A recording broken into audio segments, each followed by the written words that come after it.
Am I the a-hole for throwing my niece, her husband, and their infant daughter out of my house? I am 62F. I am a military veteran who served in a combat zone. I have been diagnosed with PTSD and major depressive disorder. I usually say it's because of my military service to avoid the stigma of mental illness, but to be honest, it's mostly because of my childhood. I have what is called complex PTSD, which is caused by many traumatic events over a long period of time, rather than one incident or a shorter period.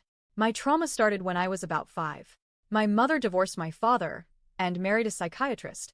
She didn't know at the time that he was a paranoid schizophrenic. Needless to say, I suffered greatly at his hands, mostly emotional abuse, but some physical abuse also. My mother died in 2022.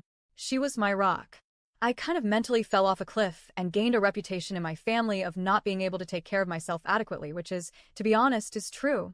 Basically, the trash in my bedroom was waist-high, and the rest of the house was also a mess. My brother took all my pets away from me and took them to the shelter. The family, they live in a city about 80 miles away, came up and helped me clean my house. In order to try to help me with my mental health, it was recommended that my pregnant niece and her husband move in with me. I agreed. My niece and I are extremely close and have had a lifelong love for each other that can't be overstated. I have no children of my own, mostly due to my lifelong battles with mental illness. Despite being mentally ill, I had a very successful military career and also had a high-paying job in civilian life. I became disabled in 2009. I receive SSDI and a pension from my former government job. As a result, I'm a homeowner. I live in a senior complex. Adults are allowed to live with me with no explanation, so having my niece and her husband here is no problem. The problem is that when she moved in, she was pregnant. We agreed to try to keep the baby on the down low and try to mask her pregnancy whenever she came in and out of the house. She refused to hide her pregnancy and became very angry with me whenever I mentioned it. We haven't talked about this, so I'm not sure why it makes her so angry. I can be fined and or foreclosed upon if I am breaking the HOA rules, so I am taking a great risk. Her husband is a nice enough person most of the time. He was fairly recently a drug addict. He is a convicted felon, but I don't know what he was convicted of. At some point after my niece became pregnant, they were living in their car. I told them to come live with me, but my brother vetoed that idea. We have a very large and very close family. My older brother is the boss of me, so I do what he says. LOL. Later, my niece's husband, let's call him Jerry, became clean and sober, and my brother said it was okay for them to move in. Depressed people don't do well living alone, so it was thought of as a win-win for all of us. My niece, let's call her Peg, has 5 dogs, none of them house-trained. I have a house with a yard, so that's okay. I have asked her to work on house training them, and she says they are not trainable. Jerry is volatile and unpredictable. If you thought my childhood was bad as I described it, his was much worse. I empathize with him because of that. One of the problems with being mentally ill is accepting it as a disease and not a character failure. I've been depressed to a greater or lesser extent most of my life. Despite this, I was a very highly regarded employee in all the places I worked. So I feel I am a pale shadow of the fairly functional and highly successful person I used to be. Plus, I am dealing with aging. Anyway, it's very personally humiliating to feel like I am not the person I used to be. Because of Jerry's past, I thought he would be understanding of my mental illness. Peg has also had a fair amount of traumatic events in her life, and she suffers from depression also. Anyway, they are not understanding, they are not supportive. Peg likes to cook, so she uses a lot of dishes and pots. Because she was pregnant and now a new mom, she would use that as an excuse for not cleaning up. I was told I would need to step up and help more than I was used to doing. This put a tremendous amount of pressure on me mentally. Imagine knowing what you have to do and being completely unable to act upon it. That's depression.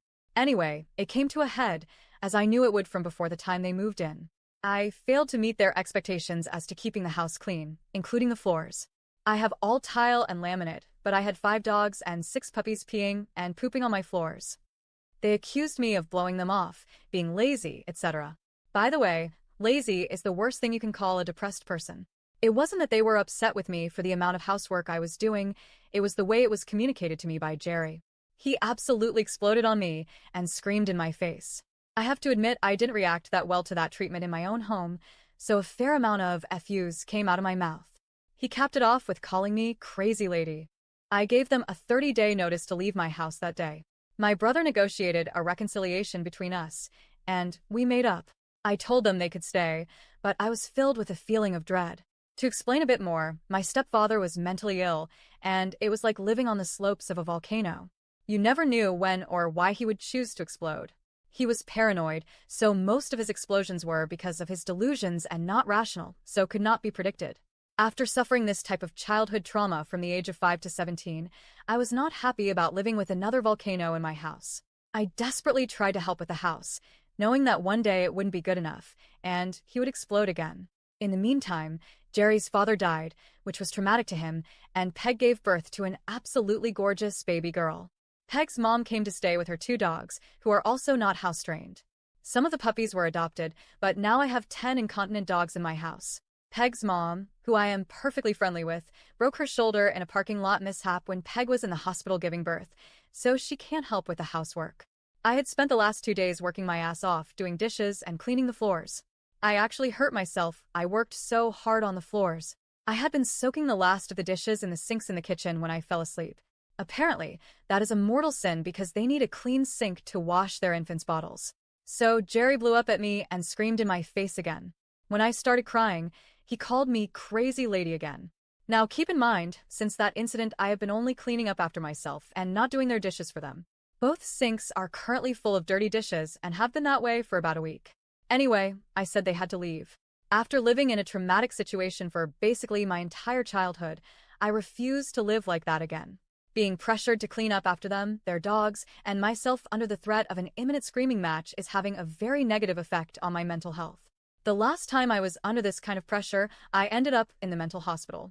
Since then, tensions have subsided. I am much more relaxed because I am refusing to clean up after them and their dogs. Jerry has cleaned the floor and corralled the dogs in a pen near the sliding glass door so they can go into the yard. Something he should have done long ago.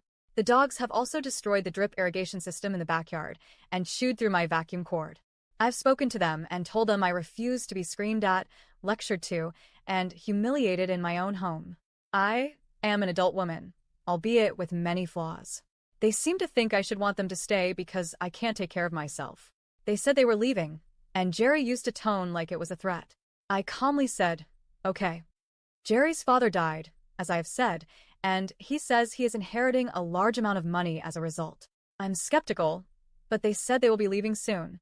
If his dad is so rich, why were they living in their car?